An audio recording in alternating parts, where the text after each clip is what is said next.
Hello everyone. Good evening to all Professor Academy viewers. So, நம்மளோட Professor Academyல we had a state level mock test happened during the weekend, which was on Sunday. So, அந்த testல நடந்த questions, அதாவது zoology related questions நம்ம இந்த sessionல we going to discuss. Okay.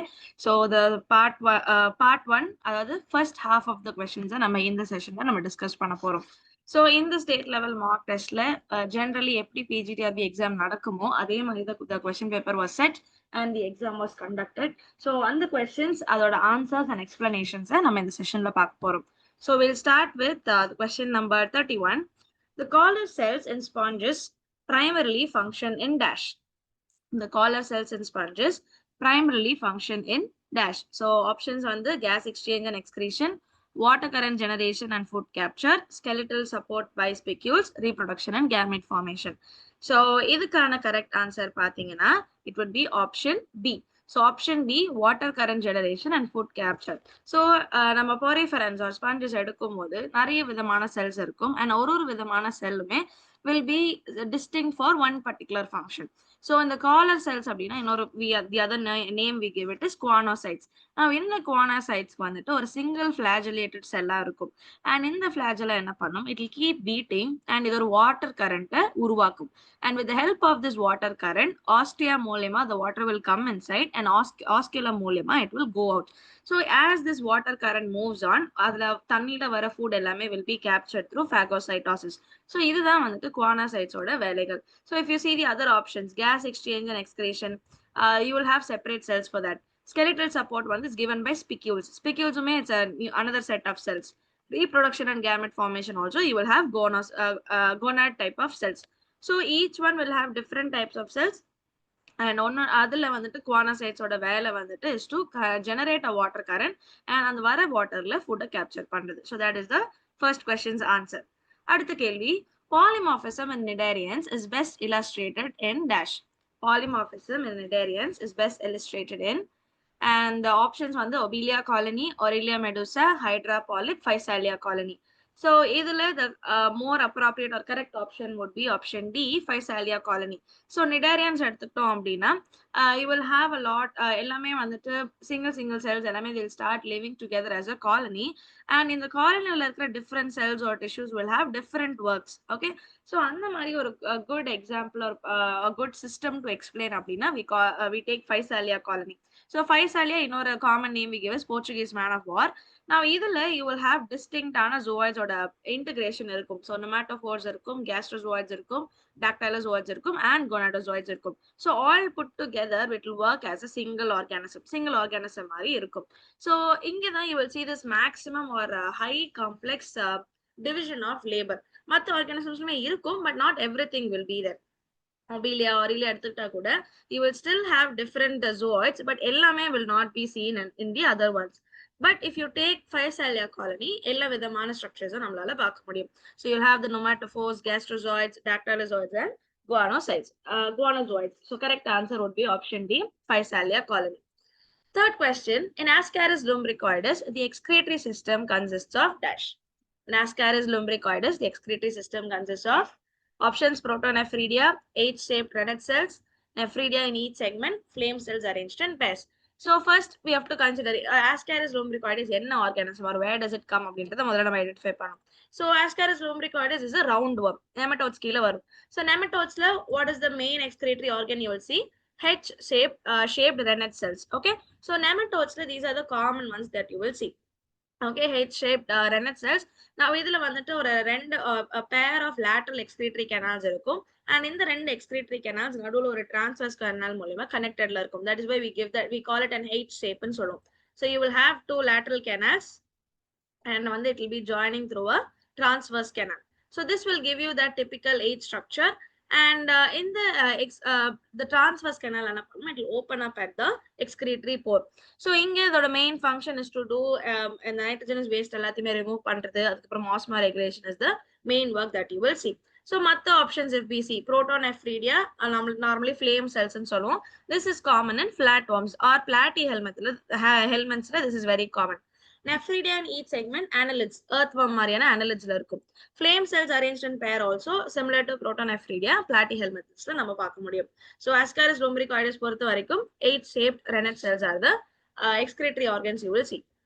அடுத்த கேள்வி, the trochophore larva is a characteristic of dash. The trochophore larva is a characteristic of polychaetes, cnidarians, echinoderms or Nicophora. So இதுல the correct answer is a very direct question and correct answer பாத்தீங்கன்னா it will be polychaetes. So trochophore larva அப்படின்றது it's a free swimming larvaன்னு சொல்லுவோம். Okay, a lot of polychaetes, அதாவது இந்த marine annelidsல you will be able to see trochophore larva and a few molluskuமே you will see trochophore larva. So இந்த larvaவோட distinctஆன features என்னன்னு பாத்தீங்கன்னா அதோட posterior regionல ஒரு ரவுண்டான ciliated band பார்க்க முடியும். இந்த ciliated bandோட movement மூலமா தான் this larva will be able to swim in the water. So அது வந்து locomotionக்கு help பண்ணும். And then you will have an apical tuft. So apical அதாவது head region ஒரு tuft of hair cells மாதிரி வெளியில வரும். And it will also have a distinct anus and mouth. Bilateral symmetry இதுல நம்ம அழகா பார்க்க முடியும். The bilateral symmetry, the coelomate structure எல்லாமே you will be able to see very much clearly. So in the trochophore larva, annelidsco mollusco இருக்கிற ஒரு connecting link ஆவும் serve பண்ணுது because you see trochophore larva in both of these phylum. So the correct answer would be option A, polychaetes. அடுத்து, which of the following is a connecting link between annelida and arthropoda? So annelidsco arthropodsco இருக்கிற connecting link எது? The options rotifera, Chaetognatha, Onychophora, Phoronida. So இந்த கொடுத்திருக்கிற நாலு ஆப்ஷனுமே we consider to be minor phylaன்னு சொல்லுவோம். So இதுல the connecting link between annelida and arthropoda என்னன்னு பாத்தீங்கன்னா it will be Onychophora. So Onychophora the good example is Peripatus சொல்லுவோம்.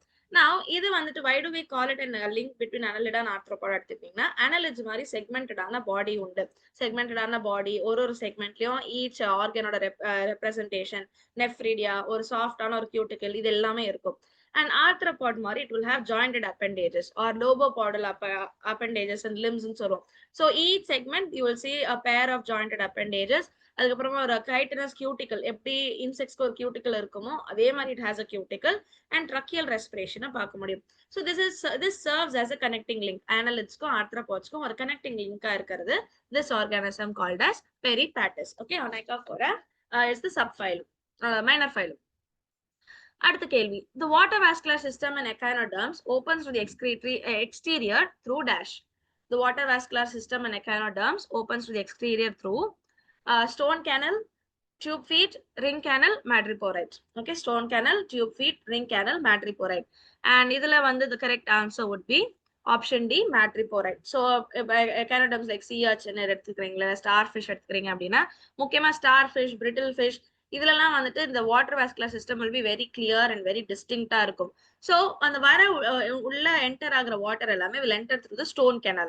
Stonal canal மூலமா உள்ள வரும், அதுல இருந்து ring canal மூவ் ஆகும், அதுல இருந்து it will go into the radial canal and finally it will come out through the it will be used in the tube feet and finally it will come out through the madreporoid. Okay, now here you will be able to see this water canal system or this water surface or water vascular system வந்துட்டு will help in feeding அதுல இருந்து வர வாட்டர்ல இருந்து அது food எல்லாம் extract பண்ணும் and it will also absorb oxygen from that. Also இதை யூஸ் பண்ணி it will also use for walking. அதனால we call it a tube feet ன்னு சொல்லுவோம். Okay, it will help in walking, hydraulic pressure maintain பண்றதுக்கு, osmotic balanceக்கு எல்லாத்துக்குமே this madreporoid is going to involve. That is why normally ஏதாவது sea shoreல இந்த star ஃபிஷ்ஷோ இல்ல சீ டாலர்ஸோ பார்த்தாங்கன்னா they'll say don't pick it up, கையில எடுக்காதீங்க சொல்லுவாங்க. ஏன்னா நம்ம அதை தண்ணியில இருந்து வெளியில எடுத்துட்டோம்னா they'll not be able to breathe. அந்த டியூப் ஃபீட் பார்க்கறதுக்காக எல்லாம் என்ன பண்ணுவாங்க, they'll pick it up and see. But out of the water நீங்க எடுத்துட்டீங்கன்னா these organisms will not survive. Okay, so the water vascular system will help in all of this function. அடுத்த கேள்வி, the cartilaginous fishes differ from bony fishes in having dash. Operculum covered gills, streamlined body, air bladder for buoyancy, lateral line organs. Now இதுல there's only one difference between a cartilaginous fish and bony fish. மீதி எல்லாமே ரெண்டுத்துக்குமே common. So what is that option? If you check, option A would be the correct answer, operculum covered gills. ஏன் அப்படி சொல்றோம்னா if you look into the other options, streamlined body எல்லா ஃபிஷ்க்குமே streamlined body இருக்கும். No matter whether it's a bony fish or cartilaginous fish இல்ல lung fish, எல்லாத்துக்குமே streamlined body is common. Air bladder இல்ல gas bladder is also common. ஏன்னா எல்லாத்துக்குமே buoyancy maintain பண்றதுக்கு they will have an air bladder. Lateral organs also you will be able to see in almost all fishes. Now operculum covered gills அப்படின்றது is unique to bony fish. Cartilaginous fishes you will be able to see naked gill slits. Okay, so cartilaginous fish அப்படின்னா like sharks, rays, skates, இதுல எல்லாத்துமே வந்து naked gill slits பார்ப்பீங்க. Just ஒரு ஒரு slit மாதிரி இருக்கும் உடம்புல. And 5 pairs of naked gill ஸ்லிட்ஸை பார்க்க முடியும். அதுல ஓப்பர்குலம் கவரிங் எதுவுமே இருக்காது. But if you look in to bony fishes, there you will be able to see a operculum. ஒரு சின்ன கேவிட்டி இருக்கும். அந்த கேவிட்டிக்குள்ள gills will be place. And அது மேல you will have a small covering called as operculum. So இந்த operculum breath ஆகும் போதோ இல்ல ரெஸ்பயர் பண்ணும்போது ஓப்பன் க்ளோஸ் ஆகிட்டே இருக்கும். It will keep opening and closing. So that is the main difference between bony fish and cartilaginous fish கொடுத்துருக்கிற ஆப்ஷன்ஸ்ல. ஒருவேளை கொடுத்துருக்கிற ஆப்ஷன்ல வந்துட்டு கார்டிலேஜியஸ் போன், ஸ்கெலிட்டல் போன் அப்படின்னு கொடுத்தாங்கன்னா then that will be your other choice. Okay, so இந்த சின்ன சின்ன டிஃபரன்சஸ் வந்துட்டு நல்லா நோட் பண்ணிக்கோங்க.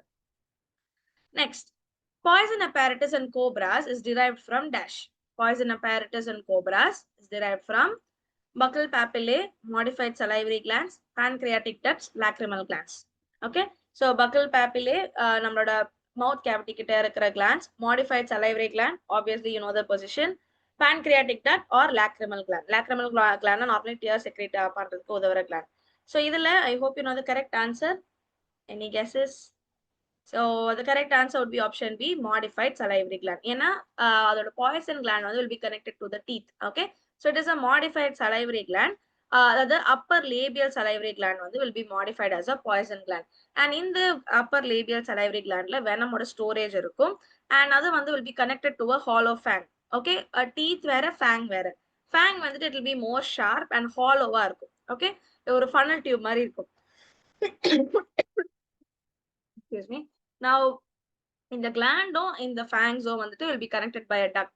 So ஒரு பாம்பு கடிக்கும் போது when it is pressing, when it's holding the prey and when it's pressing என்ன ஆகும், அந்த upper jaw மேல விழுற pressure மூலியமா the upper labial glandல இருந்து you will have the production of venom, and through the duct and through the fang என்ன ஆகும், it will enter into the prey's body. So இந்த மாதிரி தான் this modified salivary gland will work or the poison gland will work. இதை நம்ம venom apparatus ன்னு சொல்லுவோம். So venom apparatus is nothing but an evolved or modified salivary gland. So that is the correct answer. Next question. Which one of the following is an egg-laying mammal? Egg-laying mammal எது? Echidna, platypus, both A and B, none of these. Okay, Echidna, platypus, both A and B, none of these. So இதுல the correct answer would be option C, both A and B. ஏன்னா கொடுத்துக்கிற ரெண்டு எக்ஸாம்பிளுமே will come under monotremes or prototheriaன்னு சொல்லுவோம். Prototheria or monotremes அப்படின்னா they are egg laying mammals. Normally mammals எல்லாமே they'll give birth, viviparous மூலமா they'll give birth. But in the monotremes வந்து are more like a connection between the reptiles and mammals. So in the monotremes என்ன பண்ணும், we call them to be the primitive or prototherians சொல்லுவோம், இல்ல primitive mammals சொல்லுவோம். They will be able to lay eggs. இருந்தாலும் we consider them to be mammals because mammary glands இருக்கும், everything will be present. Mammary gland இருக்கும், nipples இருக்காது. And they will have cloaca and everything, every other representation, mammalian representation இருக்கும், a little bit of reptilian representation இருக்கும். So அதுல the two main examples or two main representatives ன்னு பாத்தீங்கன்னா it's the echidna and platypus. So platypus, you would have seen a duck-billed platypus பார்த்திருப்பீங்க, and echidna has a spiny anteater. Okay, so இது ரெண்டுமே both are egg-laying mammals. So இந்த மாதிரி when you have any distinct organisms, distinct phylum இருந்துச்சு அப்படின்னா அதோட எக்ஸாம்பிள்ஸை பக்காவா படிச்சுக்கோங்க. Okay, these types of questions are very common. அடுத்த கேள்வி, the typical excretory organ in Amphioxus is dash. Typical excretory organ in Amphioxus: Protonephridia with solenocytes, Malpighian tubules, nephridia in all segments, rennet cells. Okay, so this is again very easy. If you come Amphioxus mind kondu vandatalle, you will be able to give the answer, right? So the correct answer would be option A, Protonephridia with solenocytes. Okay, so Amphioxusல segment arrangement பாப்பீங்க, but entire body segmented இருக்காது. Okay, அந்த segmently arrangement எதனால வரும்? Because of solenocytes. So in the solenocytes, you will be able to see this Protonephridia or Protonephridia with the solenocytes நம்மளால பார்க்க முடியும். So a single flame like cell இருக்கும், ஒரு single flagella இருக்கும், அங்க இருந்து the flames will be connected to a coelomic canal. And வர filter பண்ணப்படுற எல்லா waste materialuமே will be discharged into the atrium. Atrium it will go out through the nephridio pore or the excretory pore. So this is the main excretory system or the excretory structure you will see in a Protonephridia, in an Amphioxus. Okay, so the correct answer would be Protonephridia with solenocytes. Okay, the next question. The social caste system in honeybees is determined by dash. The social caste system in honeybees is determined by genetic constitution only, fertilization of eggs only, quality of royal jelly supplied, size of comb cell. So honeybees at the thing, you will have something called as a caste system, or simple as the work it dedicates. So if you take any species at the thing, மூணு விதமான caste இருக்கும். ஒரு queen caste, ஒரு worker caste, and then you'll have a drone caste. So all males will come under drones. எல்லா males will come under drones. Now females எடுத்துட்டீங்கன்னா you will have one queen, மற்றது எல்லாமே workers இருக்கும். இந்த queen will be fertile. Workers எல்லாமே will be sterile. And எல்லா அந்த honey combல பார்க்குற எல்லா வேலையும் will be taken care by the worker. So how does this differentiation comes? Once ஒரு honeybee ஒரு queen honeybee egg lay பண்ணிடுச்சுன்னா அந்த குட்டி eggs எல்லாத்தையுமே பார்த்துக்கிறது ஒரு இன்னொரு workerோட வேலை. So depending on the nutrition they get, அதாவது they will feed these little ones with royal jelly. எதுக்கு ராயல் ஜெல்லி ஃபீட் பண்றாங்களோ அது மட்டும் will develop into a fertile bee. So அந்த fertile ஆகிற honey bee we consider to be the queen bee. மத்தது எல்லாமே will become the workers. So the ones that are fed with normal food, Royal jelly இல்லாம normal food கொடுக்கறது எல்லாமே குட்டி, they will not even grow big, பெருசா கூட வளராது, சின்ன சின்னதா இருக்கும். And they will all serve as the worker bees. But queen bee பாத்தீங்கன்னா structurally drones விட workers விட ரொம்ப பெருசா இருக்கும். And they'll be capable of mating capability, fertilize eggs lay பண்ணக்கூடிய capability இருக்கும். So depending on the amount of royal jelly, or that depending upon the nutrition status in the caste system will be determined. Okay, so drones, all males will be drones, so அதுல there's no change. But females க்கு வரும்போது depending on யாருக்கு royal jelly is fed, அது base பண்ணி the queen bee and the workers bee will be separated. Okay, so that is the caste system decision. அடுத்த கேள்வி, the lac insect secretes lac from dash. Lac insect secretes lac from abdominal glands, salivary ducts, antennal pores, thoracic appendages. So இதுல the correct answer would be option A, abdominal gland. So lac insects எடுத்துட்டீங்கன்னா they will produce a resin. அந்த ரெசினை நம்ம lac resin ன்னு சொல்லுவோம். And நிறைய இடத்துல we still use it, varnishes ready பண்றதுக்கு, இல்ல polish, shellac அதெல்லாம் யூஸ் பண்ற ரெடி பண்றதுக்கு we use this lac resin. Now இது வந்துட்டு it's not an abdominal gland, specific abdominal segment la irundhu vara or gland mooliyama it will produce this lac resin. So it's a dermal gland that is present in the abdominal segment. Okay, insects la epovume you will have cephalic segments, thoracic segments, adukapparama you will have abdominal segments. So on the abdominal segment la you will have a dermal gland which will be able to produce this lac resin. So in the lac it will start covering in the tree la lac insect irukko, there you will be able to see this lac secretion. அந்த மரத்துல அந்த குச்சியில மரக்குச்சியில எல்லாம் நிறைய lock secrete பண்ண ஆரம்பிக்கும். After that நம்ம அந்த லாக்கை we can scrape it off and we can use it for our own purposes. So where is it produced from? Abdominal glands அப்படின்னு சொல்லுவோம். அடுத்த கேள்வி, the poultry breed leghorn is widely known for dash. The poultry breed leghorn is widely known for egg laying capacity, meat quality, disease resistance, brooding habit.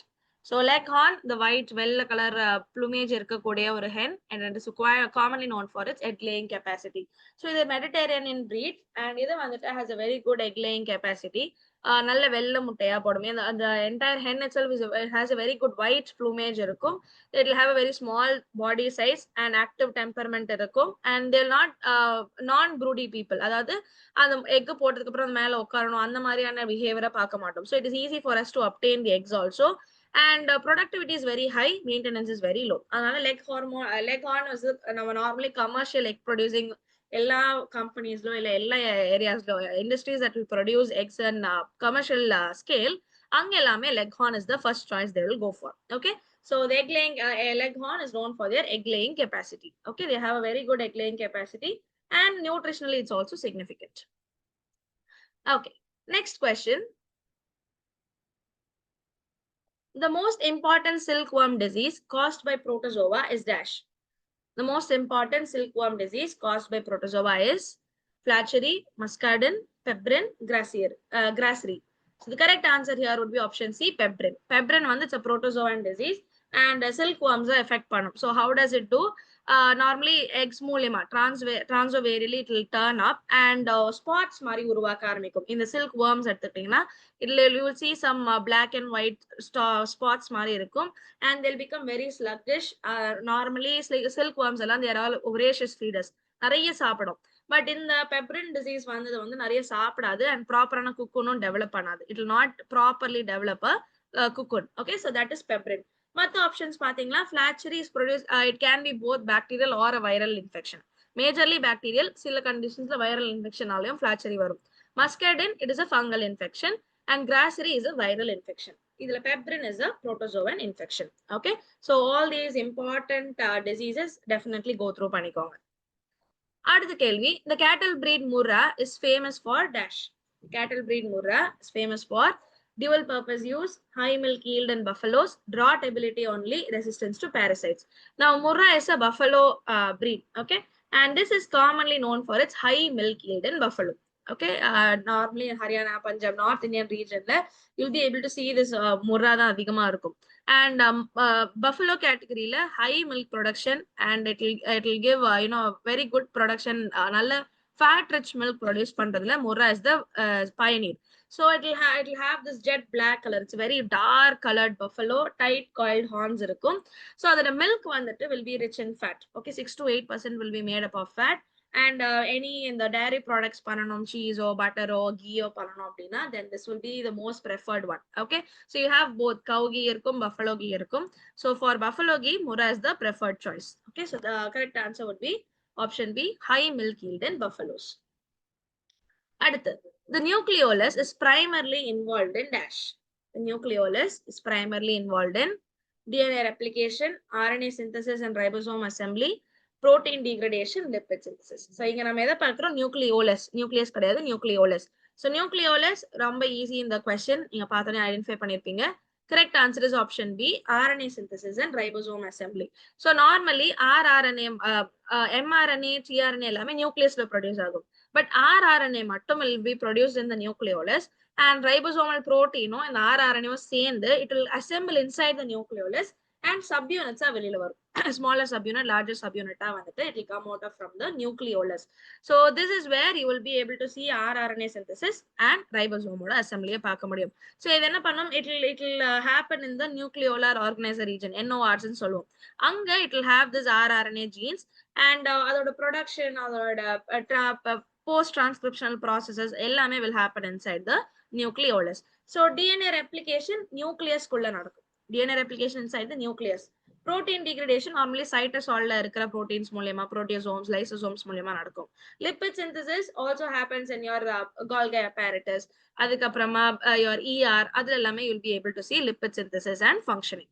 Okay, so option B would be the correct answer, RNA synthesis and ribosome assembly. அடுத்த கேள்வி, which one of the following is absent in prokaryotic cells? Which of the following is absent in prokaryotic cells? Now this is again a very easy question. Options பாத்தீங்கன்னா DNA, ribosomes, membrane bound organelles, plasma membrane. So optionsல உங்களுக்கு ஈஸியா தெரிஞ்சிருக்கும். The correct answer would be option C, membrane bound organelles.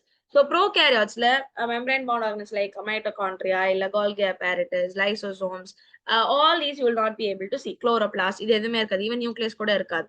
But other than that, you will have the rest. If you come to the options, DNA, yes, definitely all cells will have DNA. Ribosomes இருக்கும், ஏன்னா protein translation we definitely need ribosomes. So but prokaryotic, eukaryotic ribosomes vary ஆகும், but ரெண்டுத்துலயுமே you will have ribosomes.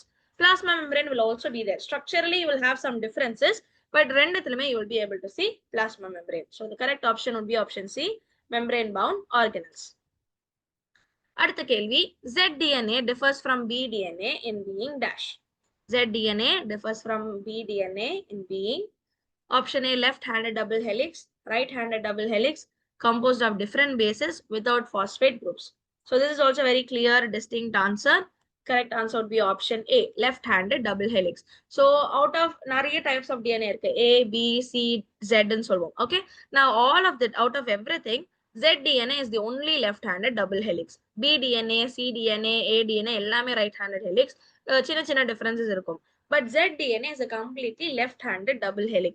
So இங்கே வந்துட்டு you will be able to see normally high salt concentrationsல purines and pyrimidines ஓட alternatingல form ஆகுறது தான் zDNA. So other things will be very much common. Right-handed definitely, bDNA is right-handed, zDNA is left-handed. So கேள்வி வந்து zDNA differs from bDNA ன்னு கேட்டிருக்காங்க. ஒருவேளை if the question was bDNA differing from zDNA, then you'll go for the option right-handed. Composed of different bases? No. எல்லா டிஎன்ஏக்கு it's the same. 4 bases. The adenine, guanine, thymine, cytosine. இந்த 4 தான் இருக்கும். Without phosphate groups? No. Phosphate group இல்லைன்னா phosphate backbone இருக்காது. Without the phosphate backbone, you will not have your DNA molecule. So these two are common for both. But what's the difference அப்படின்னு பார்த்தீங்கன்னா the rotation. It's a left-handed double helix. And ஒரு turn you will have 12 base pairs. Normally bDNA you will have 10 base pairs per turn, but zDNA you will have 12 base pairs per turn. Okay, so this is about zDNA. அடுத்த கேள்வி, Okazaki fragments are synthesized during dash. Okazaki fragments are synthesized during transcription, leading strand DNA synthesis, lagging strand DNA synthesis, RNA processing. So the correct answer would be option C, lagging strand DNA synthesis. So normally DNA replication நடக்கும்போது 3' to 5' அந்த template மேல you will have a leading strand forming. ஏன்னா 3' to 5' run பண்ணும்போது 5' to 3' synthesize பண்றது easy. ஒரே கோல பண்ணிடலாம். But if you take the templateல 5' to 3' strand எடுத்துட்டீங்கன்னா அதுல as the DNA unwind பண்ண கொஞ்சம் கொஞ்சமா தான் என்ன பண்ண முடியும், replicate பண்ண முடியும். So அங்க you will have fragments, குட்டி குட்டி pieces அதான் it will be replicating. கடைசியில all the gaps will be filled up. So இந்த குட்டி குட்டி fragments, அந்த discontinuous fragments, we call it to be Okazaki fragments, and it was named after the scientist Reiji Okazaki, and இவர் தான் வந்து was the first one to identify it, and in honor of his name we give it the Okazaki fragments அப்படின்ற பேரை கொடுப்போம். Okay, so this you will be able to see on the lagging strand. After the complete replication முடிஞ்சதுக்கு அப்புறமா all these gaps will be filled. Again DNA polymerase வந்து இந்த gaps எல்லாமே fill பண்ணி விட்டதுக்கு அப்புறமா your DNA ligase வந்துட்டு எல்லா nicks gaps எல்லாத்தையுமே seal பண்ணி விடும். So as a result you will have two good daughter strands with ரெண்டு daughter DNA இருக்கும். அதுல each daughter DNA you will have one template strand and one new strand. Okay, so that is about Okazaki fragment. Lagging strandல பாப்பீங்க. Next, telomerase is active in dash. Telomerase is active in neutrophils, mature RBCs, somatic fibroblasts, germline and cancer cells. So telomerase எதுல ரொம்ப ஆக்டிவா இருக்கும்? It will be active in germline and cancer cells. So telomerase ஓட வேலை என்ன? telomere ஓட length increase பண்ணிக்கிட்டே இருக்காது. Okay, so this will not be active in on cells. ஏன்னா எல்லா செல்க்குமே ஒரு wear and tear இல்ல ஒரு லைஃப் ஸ்பேன் ஒன்னு இருக்கு. If you take RBCs ஓட லைஃப் ஸ்பேன் 120 days. So அதுக்கப்புறம் it will not divide, அது செத்துரும். Okay, so each and every cell ஒரு little bit of amount division தான் இருக்கும்.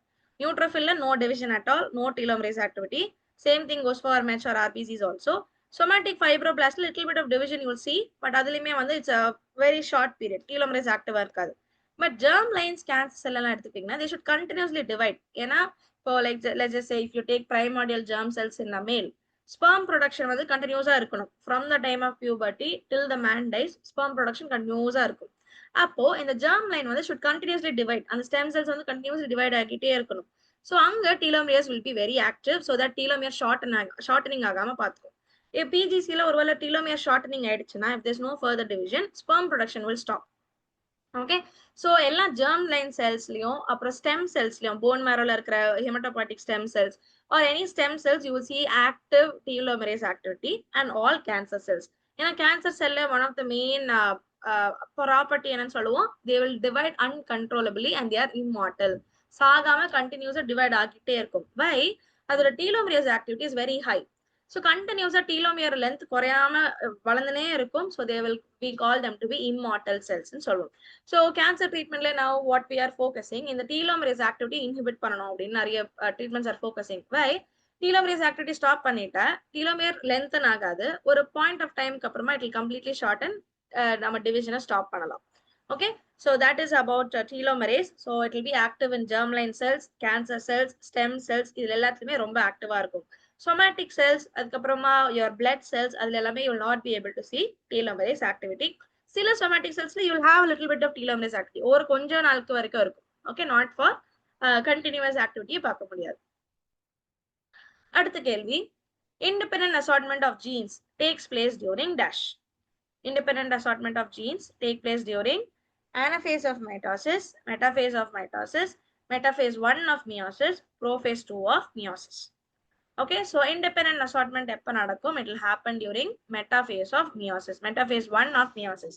So meiosis la you will have this reduction division, or in the 2n diploid cells haploid cells மாத்தக்கூடிய இதை வந்துட்டு you will see only in meiosis, meiotic division தான் பார்க்க முடியும். Mitotic division it will be a replica, அந்த mother cell ஓட replicaல ரெண்டு daughter cells வரத பாப்பீங்க. But meiotic cells அப்படி கிடையாது.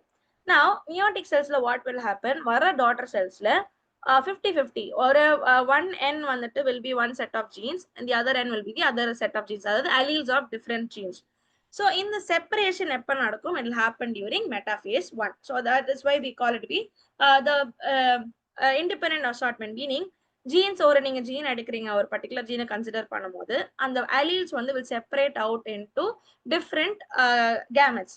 Now this will be independent in unlinked genes நீங்க எடுக்கும்போது it's going to be independent or independent of each other. So அதான் நம்ம independent assortment ன்னு சொல்லுவோம். It's a Mendelian principle. So in the independent assortment will happen during the metaphase 1 of meiosis. Now இது வந்து is more like unit 3 and unit 4 ரெண்டு சேர்த்து கேட்கிற மாதிரி கேள்விகள். So that is why எப்பவுமே நீங்க படிக்கும் போது ஒரு யூனிட்டை மட்டும் ஸ்ட்ரிக்டா படிக்காம you should always connect and study each and every unit. So always நான் இந்த கிளாஸஸ்ல கூட I keep repeating it, connect and study. So இங்க your cell biology and your genetics is connected. Okay, geneticsல நம்ம வெறும் independent assortment அதோட law படிப்போம். meiosis வந்து நம்ம cell biology தான் படிப்போம். But you should know when it happens. Okay, so always not just for this exam, any exam you prepare, and முக்கியமா for PGTRB நீங்க எந்த யூனிட் படிச்சாலும் அந்த கான்செப்ட் வேற எங்கேயாவது ஓவர்லாப் ஆகுதா, இல்ல இந்த கான்செப்ட் வேற எங்கேயாவது படிச்சிருக்கோமா. சோ இஃப் யூ லெஸ் சிம்பிளா எடுத்துக்கலாம் அப்படின்னா, இப்ப நீங்க எவல்யூஷனை வந்துட்டு யூனிட் எவல்யூஷன்லயும் படிச்சிருப்பீங்க, ஃபர்ஸ்ட் யூனிட்லயும் படிச்சிருப்பீங்க, டைவர்சிட்டி ஆஃப் லைஃப் ஃபார்ம்ஸ்லயும் படிச்சிருப்பீங்க. So what is the difference and how is it different. So இங்க என்ன படிக்கிறோம், அங்க என்ன படிக்கிறோம். when you connect and study உங்களால ஒரு new டைமென்ஷன்ல you'll be able to prepare. That is very important for competitive exams. இது எப்பவுமே வந்துட்டு மைண்ட்ல வச்சுக்கோங்க. Next question. The unit of genetic recombination introduced by Benzer is dash.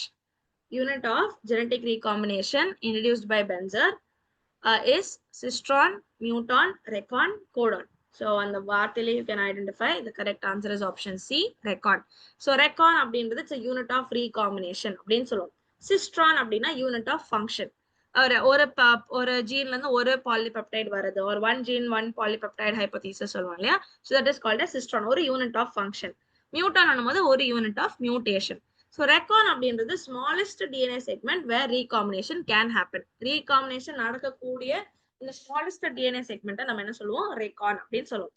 So நீங்க ஒரு chromosome எடுத்துக்கிட்டீங்கன்னா there will be hundreds of recons. Okay, you will have a lot of points of recombination possibility. So அது திருப்பி நம்ம further divide பண்ண முடியாது. You will not be able to divide it further. So that is called as recon. Option C, recon is the correct answer. And the proposed பண்ணவர் was Seymour Benzer in 1955. So இது எல்லாமே concept of gene, concept of cistron குள்ள வர topics. அடுத்து, the maternal effect in shell coiling in limnae is an example of dash. The maternal effect in shell coiling in limnae is an example of inheritance by infosomes, Mendelian inheritance, multiple allelism, mutational inheritance. So the correct answer, option A, inheritance by infosomes. Now generally நீங்க maternal inheritance கொடுத்தாலோ இல்ல extra chromosomal inheritance, mitochondrial inheritance, uniparental inheritance, இந்த மாதிரி எந்த வார்த்தை கொடுத்தாலும் it will be the correct answer. So இங்க it is more specifically given as inheritance by infosomes. So infosomes na என்ன, they are called as late translating mRNA. Okay, egg cytoplasmல சில mRNA வந்து transcribe ஆயிட்டு இருக்கும், பட் உடனே அது protein produce பண்ணாம it will be stored in the egg cytoplasm. Once fertilization நடந்து egg activate ஆகி divisions ஆரம்பிச்சிச்சுன்னா அதுக்கப்புறமா they will start to, and the late translating mRNA ஆகும் will start producing proteins.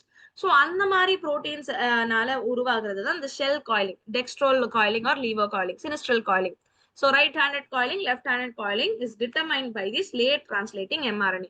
அதான் நம்ம என்ன சொல்றோம், infosomes அப்படின்னு சொல்றோம், or maternal RNA, maternal mRNAs. So this is what influences the shell coiling in limnae.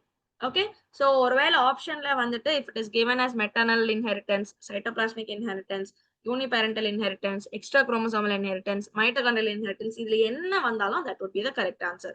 எப்பவுமே go for the option. And ஒருவேளை if they are asking eye color and water flea, ephemeral inheritance ஞாபகம் வச்சுக்கோங்க. Okay, so that would be the most preferred option.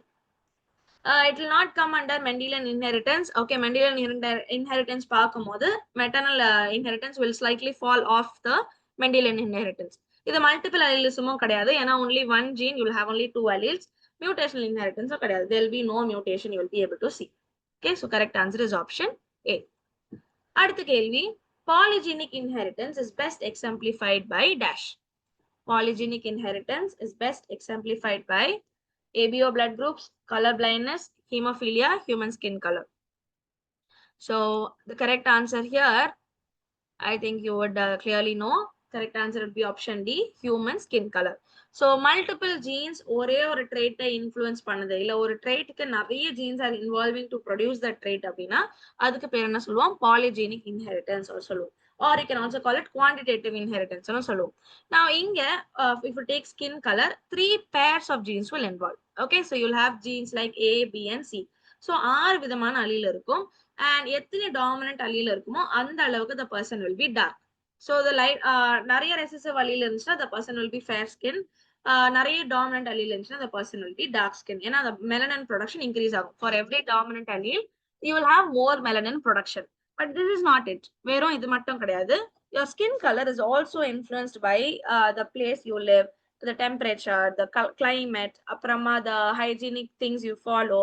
இது எல்லாமே will be influencing your skin color. அதனால தான் நம்ம என்ன சொல்லுவோம், இதை polygenic or quantitative trait ன்னு சொல்லுவோம். Quantitative trait பொறுத்த வரைக்கும் 50% genetic influence இருக்கும், 50% environmental influence இருக்கும். Okay, it is both influenced by genetic and environmental factors. So மற்ற options பார்க்கலாம். ABO blood group is co-dominance காட்டும் and it will also show multiple allelism. 3 விதமான allele இருக்கும். Color blindness, it is an X-linked recessive disorder or X-linked recessive inheritance.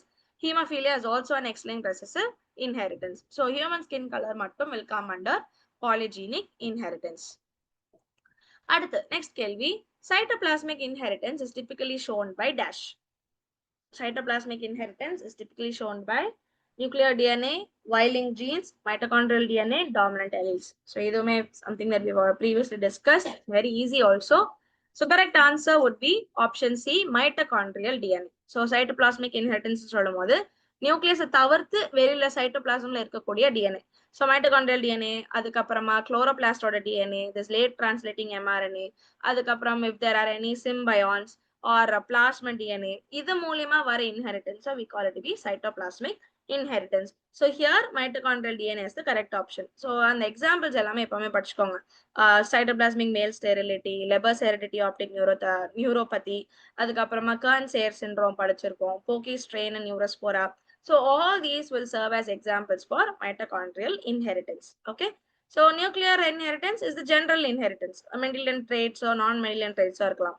Y-linked genes, male types of or holandric inheritance பார்ப்பீங்க.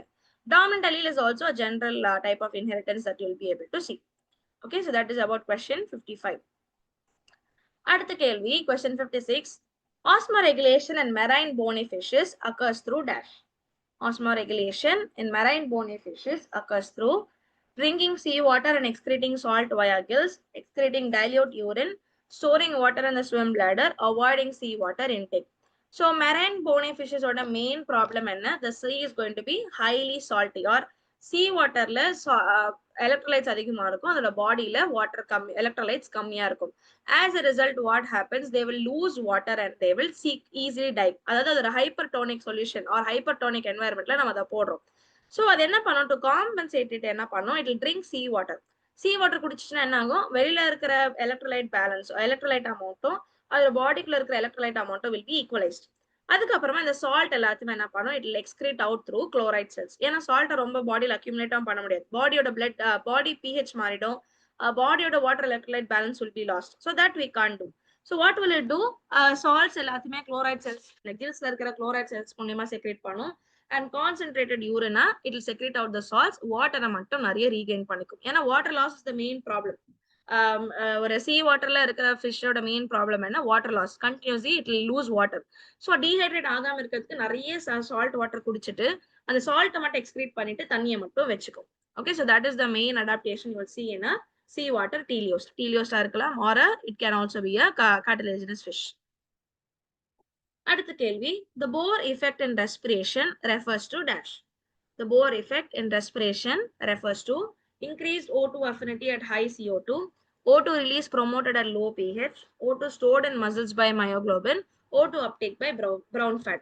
So Bohr effect நம்ம எப்போ படிப்போம்? We study in terms of oxygen affinity in terms of carbon dioxide and pH.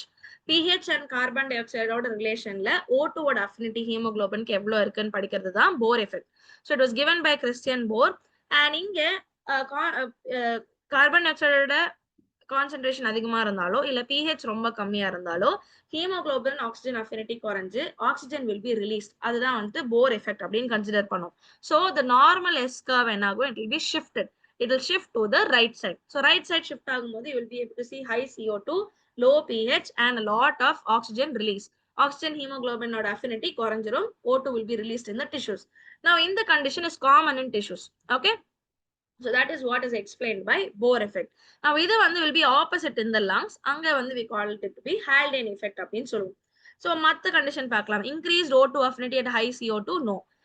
Decreased O2 affinity தான் correct. High CO2 இருக்கும்போது O2 affinity குறைஞ்சிரும். இல்ல CO2 levels கம்மியா இருக்கும்போது O2 ஓட affinity increase ஆகும். So that is a wrong option. And here O2 released promoted at low pH. Yes. pH குறையும் போது O2 release ஆகும். Meaning affinity குறைஞ்சிரும். O2 stored in muscles by myoglobin uptake by brown fat is not explained by Bohr effect. Bohr effect is related to transport of O2 or O2 affinity based பண்ணி கொடுக்கிற ஒரு phenomena is called as Bohr effect. Okay, so option B would be the correct answer.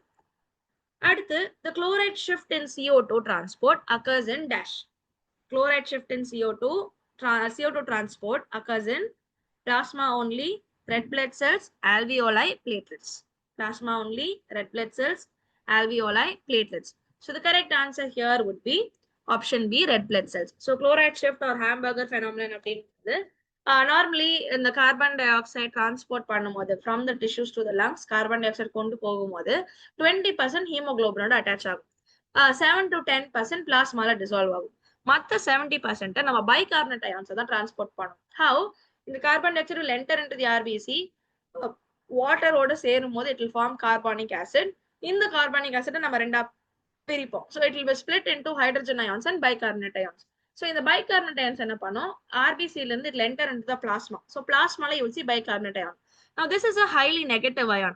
So இது RBC ல இருந்து வெளியில போகும்போது the osmotic balance imbalance ஆயிடும். So to compensate that அந்த electrical neutrality கொண்டு வரதுக்கு என்ன ஆகும்? Plasma ல இருக்கிற chloride cells will enter into the RBC. அப்புறம் இந்த RBC tissues வந்து it will go to the lungs. Lungsக்கு போகும்போது இந்த bicarbonate ion திருப்பி RBC குள்ள வரும். Chloride will be sent out. Chloride will come out into the plasma. Plasma இருக்கிற bicarbonate உள்ள போகும். It will bind to the hydrogen ion, form carbonic acid. திருப்பி it will be split into carbon dioxide and water. Carbon dioxide will be expelled out from the lungs. Okay, so this is called as chloride shift. இந்த bicarbonate ion வெளியில போகும்போது chloride ion உள்ள வரும். திருப்பி bicarbonate ion உள்ள வரும்போது chloride ion வெளியில போயிடும். That is called as chloride shift. So where does this happen? It happens in the red blood cell, RBC ல நடக்கும். அடுத்து, brown adipose tissue in mammals is specialized for dash. Brown adipose tissue in mammals is specialized for non-shivering thermogenesis, fat storage, structural insulation, urea excretion. Now brown adipose tissue அப்படின்னா brown fat அப்படின்னு சொல்லுவோம். Now this is very much known for non-shivering thermogenesis. அதாவது brown adipose tissue or brown fatல நிறைய mitochondria இருக்கும். They'll have a lot of mitochondria and this normal fat burn ஆகும்போது you will have ATP produced. Okay, normal fat burn ஆகும்போது acetyl CoA வரும். Enter into the Krebs cycle, electron transport chain, நிறைய ATP produce ஆகும். But here this brown adipose tissue instead of producing ATP, heat அதிகமா produce பண்ணும். So as a result, this helps mammals to maintain their body temperature. ஏன்னா mammals எல்லாமே thermoregulators ன்னு சொல்லுவோம் இல்லையா? So நம்மளோட internal body temperature maintain பண்றதுக்கு mammals will use this brown fat. So இது எதுல அதிகமா பாப்பீங்க? நியூபார்ன் பேபிஸ்ல நிறைய பார்க்க முடியும். ஹைபர்னேட் பண்ணக்கூடிய mammals like bears or in the ground squirrels, foxes, நிறைய hibernating mammals இருக்கும். அதுல and pole adapted species, polar bears இருக்கட்டும் இல்ல இந்த pole regions, arctic regionsல இருக்கிற mammals like seals இருக்கட்டும், polar bears, here you will be able to see more of brown fat or brown adipose tissue அதிகமா பார்க்க முடியும். இப்போ white fat வந்து energy store பண்ணும், எனர்ஜியும் produce பண்ணும், little bit of heat also will produce. But compared to white fat, brown fatல you will have more heat produced. Okay, so this helps in non-shivering thermogenesis. So அதாவது metabolism மூலமா heat produce பண்ற factor we call it to be non-shivering thermogenesis. இதுவே shivering அதாவது மசிலோட contraction shivering மூலமா heat produce ஆச்சுன்னா we call it shivering thermogenesis. Okay, so know these two terms and know what is brown fat.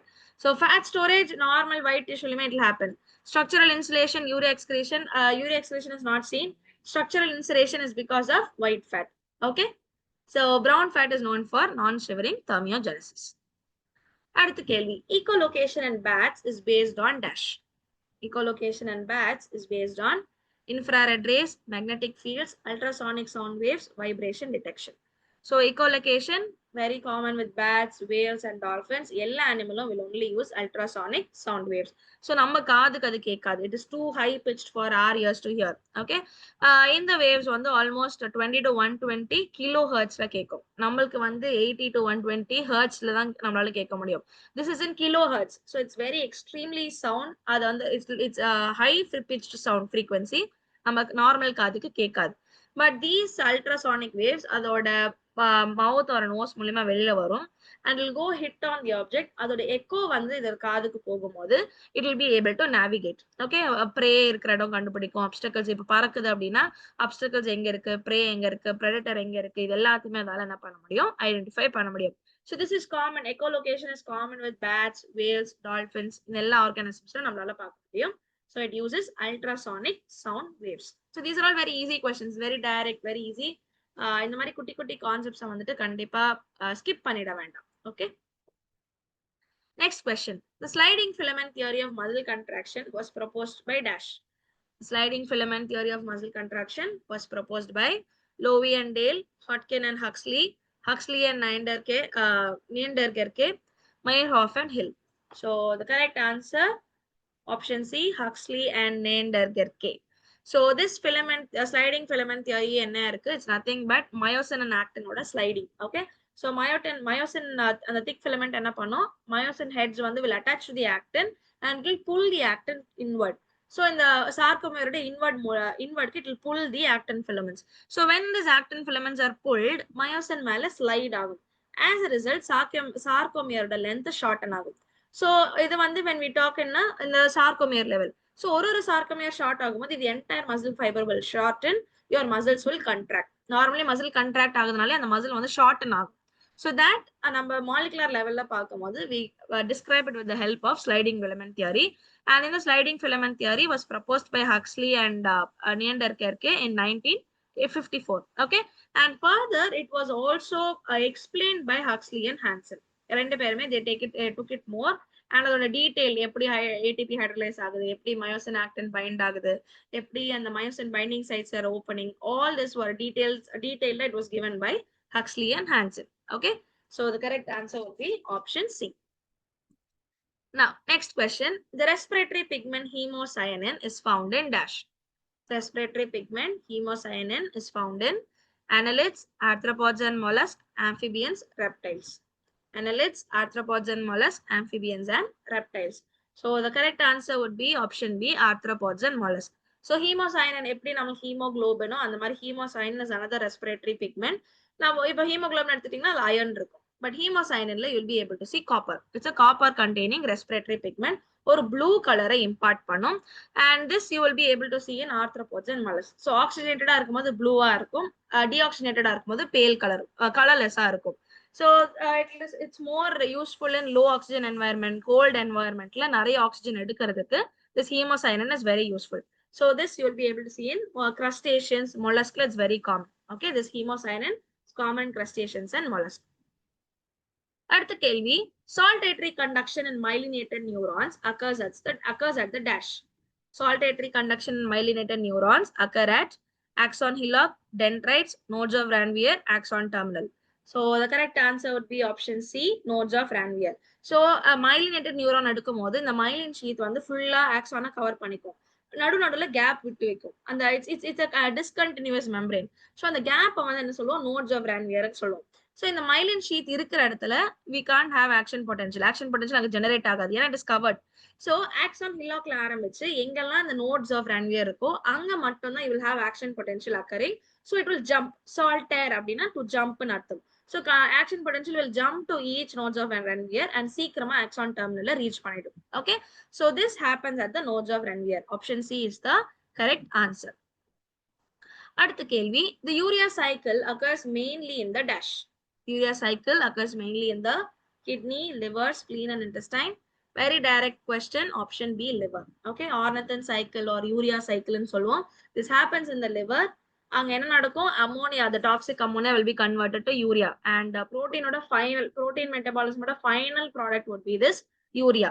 So இதுல it will involve ornithine, citrulline, அப்புறம் arginosuccinate, arginine இது எல்லாமே involve ஆறதுனால ornithine involve ஆறதுனால that's the first product. So that is why you call it to be ornithine cycle ன்னு சொல்லுவோம். Okay, so this is the end product of protein or nitrogen metabolism, and urea எல்லாமே will be converted to, sorry, ammonia everything will be converted to urea and finally sent into the blood மூலமா it will go to the kidneys to be filtered out. Okay, so it happens in the liver. Conversion happens in the liver. Filtration happens in the kidney. Okay, எப்பவுமே கேள்வியை note பண்ணிக்கோங்க. Urea cycle எங்க நடக்கும்?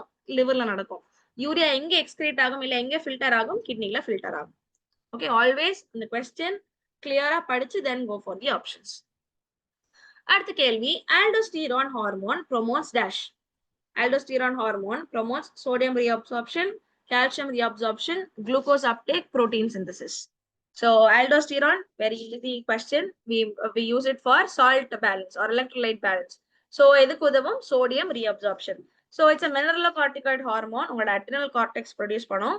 எப்போ JJ mechanism, அதாவது நம்மளோட பாடியோட water electrolyte balanceல you will have something called as JJA mechanism. So in the JJA mechanism activate ஆகும்போது you will have the production of renin, angiotensin conversion இருக்கும். Angiotensin 2 என்ன பண்ணும்? It will go to the adrenal gland, stimulate and produce the aldosterone. Aldosterone என்ன பண்ணும்? Distal convoluted tubules collecting ductsல act பண்ணி சோடியமையும் reabsorb பண்ணி potassium excrete பண்றதுக்கு help பண்ணும். As a result, water நிறைய retain ஆகும். So your blood volume and pressure will increase. It will maintain your blood volume. So blood volume or blood pressure குறையும் போது this pathway will start. So இதுக்கு ரெண்டு பேர் இருக்கு. JJA mechanism ஒன்னு, the other name we give is renin angiotensin aldosterone system, RAS. Renin angiotensin aldosterone system. இதுவுமே ஞாபகம் வச்சுக்கோங்க. Next question. Imprinting behavior was first studied by dash. Imprinting behavior was first studied by Pavlov, Skinner, Konrad Lorenz, Carl von Frisch. The correct answer is option C, Konrad Lorenz. So Konrad Lorenz, Austrian ethologist, and the ducks and ducklings, gooselings மூலமா he identified the imprinting learning. So இவர் என்ன பண்ணாரு? Hatch பண்ண கூஸ்லிங்ஸ் அவர் பின்னாடி வச்சுட்டு நடக்கவே அந்த எல்லா கூஸ்லிங்ஸும் அம்மாவை விட இவர் எப்படி நடக்குமோ அதே மாதிரி நடக்க ஆரம்பிச்சது. So it starts walking like the gooselings. Goose எப்படி நடக்குமோ அதே மாதிரி the gooselings also start walking. Okay, so the first person they see is their mother. So mother என்ன பாக்குதோ அது அப்படியே வந்து it will start working. So that we call it to be imprinting. So mother பார்க்காம இவர் Lawrence பின்னாடி போக ஆரம்பிச்சுன்னா Lawrence எப்படி நடக்கிறாங்களோ அப்படியே நடக்க ஆரம்பிக்கும். So that was the first place where this imprinting came out. Okay, so other persons, Pavlov classical conditioning படிச்சாரு. Skinner worked on operant conditioning. Carl von Frisch worked on learned behavior or complex behavior. Okay, so imprinting behavior was studied by Konrad Lorenz. நீங்க நிறைய images பார்க்கலாம். அவர் நடந்துட்டே இருப்பாரு, பின்னாடி நிறைய வாத்துக்குட்டி நடந்துட்டே இருக்கும். Okay, that person is Lorenz. Next, waggle dance in honeybee indicates dash. Waggle dance in honeybee indicates nest construction, direction and distance of food, queen identity, colony defense. So correct answer would be option B, direction and distance of food. Waggle dance என்ன பண்ணும்? Food and food-ஓட direction என்ன, distance என்ன அப்படின்றத convey பண்ணும். It will also convey the place எங்க, like how far it is and எந்த directionல இருக்கு அப்படின்றத convey பண்றதுக்கு they will use waggle dance. How does it do? With the help of the sun's position. Okay, அதுக்கு north, south, west, east தெரியாது இல்லையா? So sun-ஓட positionக்கு ஏத்த மாதிரி it will fix the north and east and west. North and south fix பண்ணி it will give you the direction to the other one. அந்த காலனில இருக்கிற மத்ததுக்கு என்ன பண்ணும்? It will convey the information. அடுத்து, kin selection theory explains dash. Kin selection theory explains population control, courtship display, predator-prey interaction, altruistic behavior. So kin selection அப்படின்றது it's very common altruistic behavior. So it was given by Hamilton. Hamilton ஒரு rule கூட நம்ம படிச்சிருப்போம். RB should be greater than C. So Hamilton rule படி or kin selection theory படி ஒரு animal altruistic behavior காட்டுது அப்படின்னா it will show it to the closest kin. Okay, அதோட சொந்தக்காரங்க, the closest relative it will show this altruistic behavior. அதாவது தன்னைத்தான sacrifice பண்ணி அதோட ரிலேட்டிவை காப்பாத்துறத prioritize பண்ணும். That is called as kin selection theory. So this was proposed by Hamilton, and inge we are talking about altruistic behavior. Okay, so population control, courtship display, predator prey interaction, nothing will come under this theory. Predator prey interaction kalam we use Lotka Volterra methods, all that theory நம்ம use பண்ணுவோம். So kin selection is related, kin selection, group selection, reciprocal altruism, இது எல்லாமே talks about altruistic behavior. அடுத்து, courtship displays in ducks are examples of dash. Courtship displays in ducks are examples of operant learning, classical conditioning, innate behavior, imprinting only. So courtship display அப்படின்றது mates attract பண்ணக்கூடிய ஒரு ரிச்சுவல்னு சொல்லலாம். So they a lot of birds will dance, they will sing, they will perform, ஏதாவது ஒரு act imply பண்ணும். That is called as courtship behavior. So in the courtship behavior அப்படின்றது it's an innate behavior or a fixed action pattern சொல்லலாம், or an instinctive or innate behavior ன்னு சொல்லுவோம், where no one will teach it. Okay, எந்த mother டக்கோ வந்து baby டக்குக்கு இப்படிதான் dance ஆடணும்னு சொல்லி தராது. Okay, not just for ducks, any bird species or any organism where you see courtship display, the parents will not train the babies. The babies know how to do it. Okay, that is an instinct or innate behavior அப்படின்னு சொல்லுவோம். So இந்த displays எல்லாமே very species specific. ஒரு ducksலயுமே ஒரு species ஒரு விதமான courtship behavior காட்டும். Okay, some will dance, some will do action, some will swim, some will வந்து சாப்பாடு capture பண்ணி காட்டும். So every organism will have its own type of courtship display. So this you will be able to see a lot. Even peacock is a good example. மழை வந்தா peacock dance ஆடுது நமக்கு தெரியும். அது நம்மளுக்காக டான்ஸ் ஆடாது. It will dance so that it can impress a peahen. Okay, so அது மழை வரும்போது என்ன ஆகும், அதோட feathersல இருக்கிற iridescent colors இன்னும் அழகா தெரியும். It will look even more bright and rainbowish-ஆ தெரியும். So that is why they dance during the rains. Okay, so that is a part of innate behavior.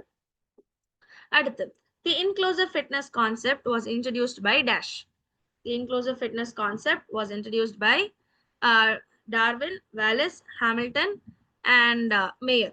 So the correct answer would be option C, Hamilton. So Hamilton inclusive fitness. இப்ப நம்ம பார்த்தோம் இல்லையா, the kin selection theory, inclusive fitness அவர் கொடுத்தாரு.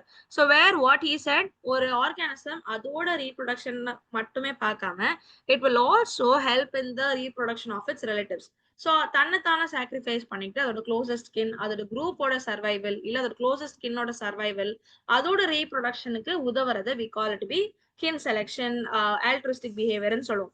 Now this is given in the form of inclusive fitness. நான் மட்டுமே உயிர் வாழணும்னு நினைக்கிறது வந்துட்டு exclusive fitness.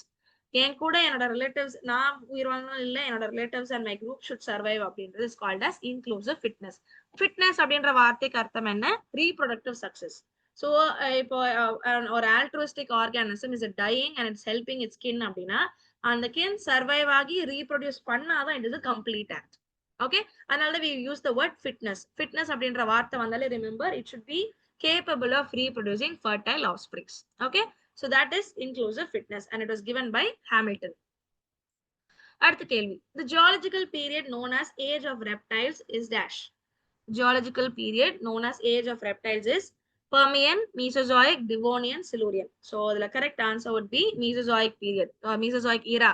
So Mesozoic era கீழ you will have Triassic period, Jurassic period and Cretaceous period. In the time reptiles were more and dinosaurs, particularly dinosaurs were ரொம்ப dominant இருந்துச்சு in both marine, terrestrial, even in aerial ecosystem. நிறைய dinosaurs தான் இருந்துச்சு. So this era is called as the age of reptiles.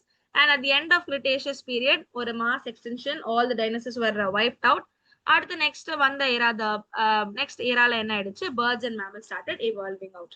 Okay, so here it's called as the age of reptiles, golden age of reptiles or age of reptiles ன்னு சொன்னா Mesozoic era ஞாபகம் வச்சுக்கோங்க.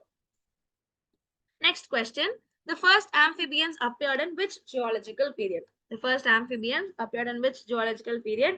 So இந்த மாதிரி நம்ம geological time scale படிச்சிருப்போம். ஸோ அதில் இந்த முக்கியமான ஈவெண்ட்ஸ், ஆம்பிபியனோட ஃபர்ஸ்ட் ஆம்பிபியன்ஸ், ஃபர்ஸ்ட் மேமல்ஸ், அதுக்கப்புறம் Cambrian explosion, age of reptiles, age of mammals, ice age. So இந்த மாதிரி they'll be like important events. அந்த இம்பார்ட்டன்ட் ஈவெண்ட்ஸ் எந்த ஜியாலஜிக்கல் பீரியட்ல நடந்துச்சு அப்படின்றத படிக்கிறது is very important. Okay, sometimes அந்த பீரியடை மென்ஷன் பண்ணி அதுல எது வாட் வாஸ் ஸ்பெசிஃபிக் அப்படின்னு கேட்பாங்க. All this is definitely important. And here the correct answer is Devonian. So Devonian period, age of fishes ன்னு சொல்லுவோம். அங்கதான் ஃபிஷஸ்ல இருந்து ஃபர்ஸ்ட் ஆம்பிபியனோட evolution was also seen. Lobe fin fish, crossreptile engine அங்கதுல தான் பார்க்க முடிஞ்சது. And the first early amphibian எல்லாமே was seen in this Devonian period. Okay, so Devonian period is the correct answer. அடுத்து, The mass extinction at the end of the Cretaceous period wiped out dash. Just now we discussed, right? So mass extinction at the end of the Cretaceous period wiped out mammals, amphibians, dinosaurs, and fishes. Correct answer is dinosaurs. Okay, so unfortunately, due to the it's considered to be a asteroid impact. Asteroid அடிச்சதுனால Cretaceous period endல there was a complete wipeout of all dinosaurs. Okay, and all non-avian dinosaurs எல்லாம் செத்துருச்சு. A few வந்து evolved into birds and mammals is the conclusion we give. But all dinosaurs were wiped out. நிறைய invertebrates, a lot of organisms died. அதுல முக்கியமா these dinosaurs were completely wiped out. அடுத்து, the out of Africa theory is widely accepted for the origin of dash. The out of Africa theory is widely accepted for the origin of Neanderthals, Homo erectus, modern humans, Australopithecus. The correct answer is option C, modern human. So out of Africa hypothesis என்னன்னா இந்த modern humans வந்து ஆப்பிரிக்கால almost ஒரு 200 years ago, 200,000 years ago, ஆப்பிரிக்கால they originated. அங்க இருந்து they started migrating to the other continents. So other continents போகவே அங்க இருக்கிற நியண்டர்தல்ஸ், ஹோமோ எரெக்டஸ் எல்லாமே ரீப்ளேஸ் பண்ணி modern human species or the Homo sapien species தான் என்ன ஆயிடுச்சு, it became predominant compared to other Homo erectus and Neanderthals. As a result all those passed away, வெறும் humans Homo sapiens மட்டும் survive அப்படின்றது தான் out of Africa hypothesis. Meaning ஆப்பிரிக்கால originate ஆகி அங்கிருந்து எல்லா கான்டினென்ட்ஸ்க்கும் they started moving on. So why do we say that? Based on fossil genetic evidence, mitochondrial DNA based பண்ணி எல்லாருக்குமே there's a common African origin அப்படின்றது is the assumption. Okay, is the theory. So based on this common African ancestry, we give this theory called as out of Africa hypothesis. So that is related to modern human beings or Homo sapiens. Modern humans தான் நம்ம Homo sapiens ன்னு கூப்பிடுவோம். Always remember that. Next, the cranial capacity of Homo erectus was approximately dash. So it's a very direct question. Cranial capacity of Homo erectus was approximately 600 cc, 900 cc, 1200 cc, 1600 cc. Correct answer is option B, 900 cc. Okay, so Homo erectus was not a very well developed man. அதுக்கப்புறமா you had Neanderthals, Cro-Magnon, modern man all coming. So cranial capacity was around or average பார்க்கும்போது 900, but generally it's 850 between 850 and 100,000. So average கொடுக்கும்போது we say 9,000 cc was the cranial capacity. So they knew the fire use பண்றது, tools use பண்றது, and they also say a language origin also started slightly started in the Homo erectus season அப்படினோ we call them. So they had this good direct posture, brain volume அதிகமா இருந்துச்சு compared to a Homo habilis. Okay, so that correct answer is 900 cc. அடுத்து, in Drosophila, sex determination is based on dash. In Drosophila, sex determination is based on presence of the Y chromosome, dosage compensation only, ratio of X chromosomes to autosomes, genetic imprinting. So here the correct answer would be option C, ratio of X chromosome to autosome. So Drosophila, there is no Y A and the mari kadiyadhu. You will have X chromosomes and A chromosome, meaning autosomes. So அதோட ratio பொறுத்து தான் Drosophila மேலா ஃபீமேலா identify பண்ணும். So if the ratio is 1, அதாவது 2 equal amount, இருக்குதே 4 pair of 4 pairs of chromosome தான். So அதுல if it's 2 X chromosomes and 2 autosomes அப்படின்னா they will be female. இல்ல 1 pair of X chromosome, 3 autosomes, 3 pairs of autosomes அப்படின்னா they will be males. So Y chromosome இருக்காது, but it is required for fertility. Y chromosome mentioned they will be fertile. But other than that, you will see this difference. Y chromosome is not the one that will determine X and A chromosome. அதாவது autosomes ஓட ratio is what determines the sex determination in Drosophila. So that's why it's very distinct. தனியா நம்ம அதை படிக்கிறதுக்கு ரீசனே அதுதான். Okay, so ratio of X chromosomes to autosomes. Next question, the phenomenon of crossing over occurs at dash. Phenomenon of crossing over occurs at pachytene, diplotin, leptotin, and zygotine. So correct answer, this is again very common question, option A, pachytene. So this is a repeated question also. So prophase 1, meiosis 1, prophase 1 la pachytene la you will have crossing over or recombination happening. So recombination la enna agum, homologous chromosomes ku nadula you will have alleles oda exchange nadakum. As a result, you will have new genetic variation or new genetic gene recombination அடுத்த வர gametes la நம்மளால பார்க்க முடியும். Okay, so pachytene la தான் you will have recombination or crossing over happening. இந்த ரெண்டு வார்த்தையில எது கேட்டாலும் you should remember pachytene. அடுத்து, a pleiotropic gene is one that dash. A pleiotropic gene is one that controls sex linkage, produces only lethal effects, affects multiple traits simultaneously, functions only in heterozygotes. So this is also is a very direct question. A pleiotropic gene ஓட வேலை என்ன? It affects multiple traits simultaneously. So ஒரு gene தான், but நிறைய traits அதோட effect பார்க்க முடியும். Like for example, we'll see two examples. இப்போ Marfan syndrome எடுத்துட்டோம் அப்படின்னா, Marfan syndromeல ஒரு gene தான் involves. Connective tissue developmentல involve ஆகிற gene, it will show abnormalities in heart, eyes and limbs. Sickle cell gene எடுத்துட்டீங்கன்னா, அதோட main effect என்ன? RBC sickle cell மாறிடும், hemoglobin structure மாறிடும். As a result, RBC cell structure மாறிடும். It will not be able to take oxygen. இது first. இதனால it will also affect the eye affect பண்ணும், vision affect ஆகும், liver affect பண்ணும், it will also affect the muscles, and sickle cell traitல you will see malarial resistance. So ஒரே gene தான், ஆனா நிறைய effects பார்க்க முடியும். So this is called as pleiotropy or pleiotropic effect. Even Drosophila you will also see VG gene வந்து vestigial wings கான development. So vestigial wings அப்படின்றது is a mutation. அதனால அதோட லைஃப் ஸ்பேன் குறையும், அதோட bristle numbers குறையும், egg streaks குறையும், and will also not have the capacity to fly, அதோட fertility இதுவும் குறையும். So one gene, one effect, but it will have multiple effects. நிறைய traits affect பண்ணும்போது we call it to be pleiotropy or pleiotropic gene ன்னு சொல்லுவோம். அடுத்த கேள்வி, heterosis in breeding refers to dash. Heterosis in breeding refers to loss of vigor in hybrids, genetic drifts in population, superior performance of hybrids, inbreeding depression. So heterosis அப்படின்னு சொல்லும் போது we talk about the superior performance in hybrids. Option C, superior growth, meaning இப்போ நீங்க ஒரு லயனையும் டைகரையும் நீங்க matting வெட்டுறீங்கன்னா the hybrid ligerல வந்துட்டு you'll be able to see everything அதிகமா இருக்கும். லயன் அண்ட் டைகர் சேர்ந்த பலம் இருக்கும், லயன் அண்ட் டைகர் சேர்ந்த ஹைட் இருக்கும், பாடி வெயிட் இருக்கும். So you'll see superior growth, it will be more strong. And even நீங்க plants எடுத்துட்டீங்கன்னா plants it will be more fertile, more yield இருக்கும், more resistance, more herbicide pesticide resistance, more disease resistance, drought resistance, இது எல்லாமே அதிகமா பார்ப்பீங்க. Okay, so this is more beneficial in terms of plants and certain animals breeding. நம்ம சில animal breeding it's more sufficient or more efficient. சிலதுல it is not preferable. Okay, heterosis or hybrid vigor ன்னு சொல்லுவோம். இப்போ நீங்க donkey and horse விடும்போது you'll get mule. So mule வந்துட்டு donkeyயோட strength இருக்கும், horse power leg powerம் இருக்கும். So that is what we call it to be heterosis or hybrid vigor. அடுத்த கேள்வி, polytene chromosomes are typically of dash. Polytene chromosomes are typical of mammalian sperms, amphibian oocytes, human leukocytes, dipterian larva. So the correct answer is option D, dipterian larva, meaning mosquitoes, flies or larva you will see this polytene chromosome or giant chromosomes ன்னு சொல்லுவோம். Okay, so இங்க வந்துட்டு DNA replicate ஆயிட்டு cell divide ஆகாது. As a result, the chromosomes எல்லாமே will be large. பெரிய polyteneல you will see புசு புசு புசுன்னு இருக்கும். Okay, puffs ன்னு சொல்லுவோம், Balbiani rings ன்னு சொல்லுவோம். So you'll be able to see distinct banding and lot of DNA ஒரே செல்குள்ள contained இருக்கிறத நம்மளால பார்க்க முடியும். So good examples like Chironomus larva, mosquito larva, இது எல்லாத்துமே you'll be able to see polytene chromosomes. So answer would be dipteran larva. Next question, the chemiosmotic hypothesis of ATP synthesis was given by dash. Chemiosmotic hypothesis of ATP synthesis was given by Fisher, Peter Mitchell, Pauling, Calvin. So correct answer is Peter Mitchell, option B. So 1961 in the chemiosmotic hypothesis அப்படின்றத propose பண்ணார், where he says in the ATP, in the ETC இருக்கு இல்லையா, electron transport chain, அந்த electron transport செயின்ல இருந்து என்ன ஆகும், you will have a proton gradient in the intermembrane space இருக்கும், outer membraneக்கும் inner membraneக்கும் நடுவுல you will have an intermembrane space. இந்த intermembrane spaceல electron transport chainல இருந்து ரிலீஸ் ஆகிற எல்லா ஹைட்ரஜன் the protons எல்லாமே will form a gradient, H plus gradient or proton gradient சொல்லுவோம். As a result, இந்த ATP synthase தனியா ஒன்று இருக்கும்.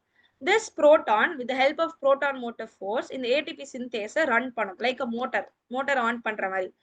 இந்த ATP synthase run ஆகும்போது ADPயும் inorganic phosphateம் add ஆகி it will start forming ATP molecules. So this is called as chemiosmotic hypothesis அப்படின்னு சொல்லுவோம். So for this Mitchell also got a Nobel Prize in chemistry which was in 1978. Okay, so the correct answer Peter Mitchell. அடுத்த கேள்வி, in mitochondria ATP synthase is located in dash. Mitochondria ATP synthase is located in outer membrane, matrix, inner membrane, cytosol. So correct answer is inner membrane, option C. So ATP synthase the complex 5 consider பண்ணும், 4 complex இருக்கும் electron transport chainல, and the 5th complex is your ATP synthase. So இந்த அஞ்சுமே will be present in the inner mitochondrial membrane. அதனால தான் you will have நிறைய cristae இருக்கும். So surface area அதிகமா இருக்கும். You will have more நிறைய complexes நம்மளால என்ன பண்ண முடியும், அகாமடேட் பண்ண முடியும். ஸோ திஸ் இஸ் வேர் ADPயும் இன்ஆர்கானிக் பாஸ்பேட்டோ சேர்ந்து will produce ATP molecules. Okay, so ATP synthase is present in the inner membrane.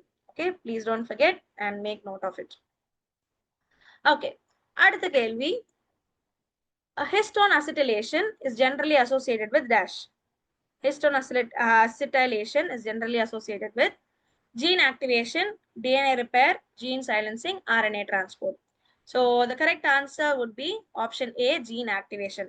Histone acetylate பண்ணீங்க அப்படி acetyl groups histone add பண்ணீங்க அப்படின்னா ஹிஸ்டோனும் டிஎன்ஏவும் வந்துட்டு will loosen up. Histone DNA association குறைஞ்சிரும், DNA will be loosened up and transcription enhance ஆகும்.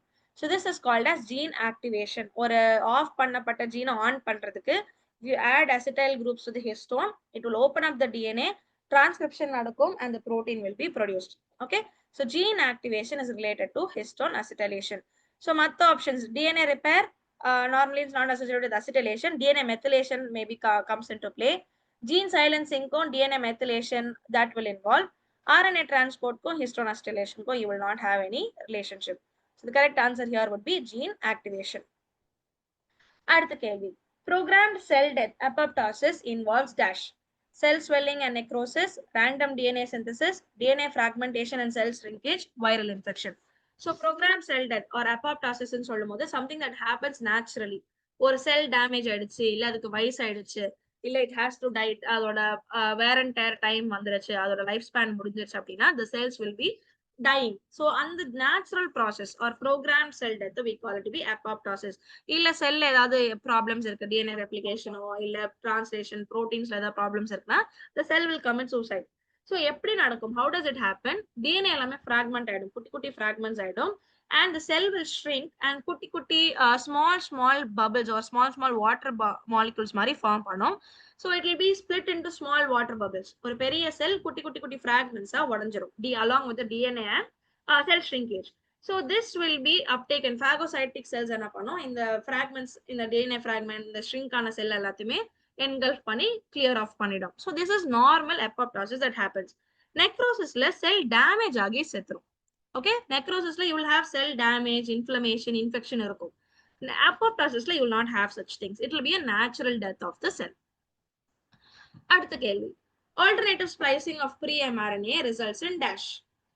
Alternative splicing of pre-mRNA results in proteome diversity, increased chromosome number, reduced mutation rate, gene silencing. So this is very direct answer, option A, proteome diversity. So alternative splicing மூலமா ஒரே புரோட்டீனுக்கு நிறைய isoforms நம்மளால உருவாக்க முடியும். Isoforms or isozymes ன்னு சொல்லுவோம். enzymes எடுத்துக்கிட்டீங்கன்னா we call it isozymes. இல்ல மத்த general proteins we call isoforms, protein isoforms. So that is called as proteome diversity or proteome complexity enhance பண்ணும். இங்க ஜீன் நம்பர் இன்க்ரீஸ் ஆகாது, குரோமோசோம்ல சேஞ்சஸ் எதுவுமே இருக்காது. அந்த வர mRNA நம்ம ஸ்ப்ளைசிங் பண்ணும்போது அதோட காம்பினேஷன்ஸை செக்மெண்ட்ஸை மாத்தி போடும்போது you will be able to ஒரே என்சைம்க்கு you will have several isozymes. Okay, so that increases the diversity of the proteins. அதனால தான் proteome diversity ன்னு சொல்றோம். Okay, so the correct answer would be proteome diversity. So that is about today's discussion. So மத்த கேள்விகள் நம்ம next classல பார்க்கலாம். This is like the first half. ஏன்னா it's a long paper, 110 paper, 110 questions நம்ம ஒரே நாள் டிஸ்கஸ் பண்ண முடியாது. So this is the first half and next half will be followed in the next session. Next live sessionல நம்ம next half of the questions பார்க்கலாம். So I hope this discussion was useful for you. நீங்க clear-ஆ என்ன option, எதுக்கு அந்த options choose பண்ணணும்னு தெரிஞ்சுக்கிட்டு இருப்பீங்க. And I hope it was also like a revision. நிறைய டாபிக்ஸ் ஓட ரிவிஷன் மாதிரியும் இருந்திருக்கும்னு நினைக்கிறேன். So keep following up and next session we will meet. Thank you all. Have a good preparation. All the best for your exams. Take care and let's meet in the next session.